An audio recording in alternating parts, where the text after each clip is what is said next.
Hi everyone, welcome back to my YouTube channel. Today we are going to talk about necrosis, and here at the side you can see the diagrammatic representation of necrosis and apoptosis for the reference. So let's start our topic with introduction. Necrosis is form of cell injury that results in premature death of cells in living tissue. Unlike apoptosis, which is a programmed and controlled form of cell death, necrosis is unregulated and often occurs due to external factors such as infections, toxins, or trauma. It is typically associated with inflammation and can lead to significant tissue damage. Definition of necrosis.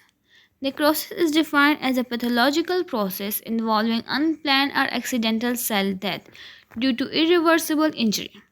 It leads to disruption of cellular structure, leakage of cell contents, and eventual tissue degradation, often accompanied by inflammatory response. Causes of necrosis.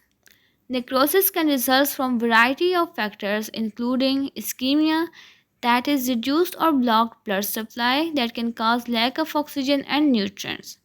Second cause of necrosis may be infection. There may be bacterial or viral infection that release toxins and thus damage cells. Third cause may be physical trauma that may be mechanical injuries, burns, or frostbite. Fourth cause may be chemical exposure, that is when harmful substances like acid, alkalis, or poison contacts the body. Fifth cause of necrosis may be radiation, that is exposure to high dose of ionizing radiation can cause necrosis. And immune reactions can also cause necrosis like in autoimmune disorders and hypersensitivity response. Types of necrosis. Types of necrosis include coagulative necrosis. Second type is liqueficative necrosis. Third, caseous necrosis. Fourth, fat necrosis. Fifth, fibrinoid necrosis. And sixth, gangrenous necrosis. Now let's talk about these types one by one. First we have is coagulative necrosis. This is the most common type of necrosis, typically caused by ischemia. The architecture of dead tissue is preserved for a few days. It is commonly seen in organs like the heart, kidney, and spleen. Second type of necrosis is liqueficative necrosis. Here, the dead cells are completely digested by enzyme, resulting in liquid mass. It is often associated with bacterial infection and is commonly found in brain. Third type is caseous necrosis. It is a combination of coagulative and liqueficative necrosis. This type appears cheese-like structure or caseous structure. It is characteristic of tuberculous infection.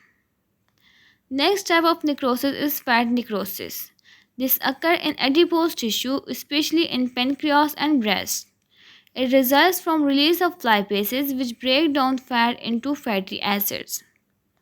Next type of necrosis is fibrinoid necrosis. It is seen mainly in immune reactions involving blood vessels. This type involves deposition of immune complexes and fibrin, giving a bright pink appearance under the microscope. And next type of necrosis is gangrenous necrosis. It is not a distinct pattern but often used clinically. It describes necrosis with superimposed bacterial infection.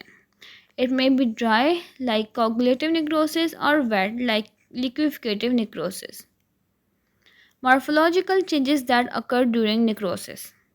They include cell swelling, that is due to loss of ion balance and water flux. Second morphological change is disruption of plasma membrane, that is leakage of cellular contents. Third is karyolysis, that is dissolution of nucleus. Then there is pycnosis, that is shrinking and condensation of nucleus. There may be karyorrhexis, that is fragmentation of nucleus. Now let's talk about pathophysiology of necrosis. Necrosis begins with the failure of cellular process due to severe injury. Loss of ATP production leads to dysfunction of ion pumps, causing cell swelling and rupture. Lysosomal enzymes are released, digesting cellular components. This inflammatory response is triggered due to release of cellular debris that leads to further tissue damage. Now let's talk about clinical significance of necrosis. Necrosis have several clinical implications. First is tissue damage that may lead to organ dysfunction. And second is inflammation that can cause pain, fever, and swelling. Third is infection that dead tissue may promote bacterial infection. Fourth is in diagnosis. Identification of necrosis help in diagnosing conditions like myocardial infarction, stroke, and infections. Next clinical significance is treatment planning. Knowing the type and extent of necrosis guides surgical and medical intervention. Diagnosis of necrosis. Necrosis is diagnosed using histopathology, that is, microscopic examination of tissue. It can also be diagnosed by imaging techniques by MRI, CT scan to identify tissue damage. It can also be diagnosed by a blood test, that is, when elevated enzyme like troponin in myocardial infarction is there. Now let's talk about treatment and management of necrosis. Treatment focus on addressing the underlying cause such as restoring blood flow in ischemic necrosis, antibiotics for infection causing necrosis, and surgical removal is also important for debridement and amputation of gangrene. Next, there may be supportive care is done, that is for pain management, fluid replacement, and infection control. Now let's talk about prevention of necrosis.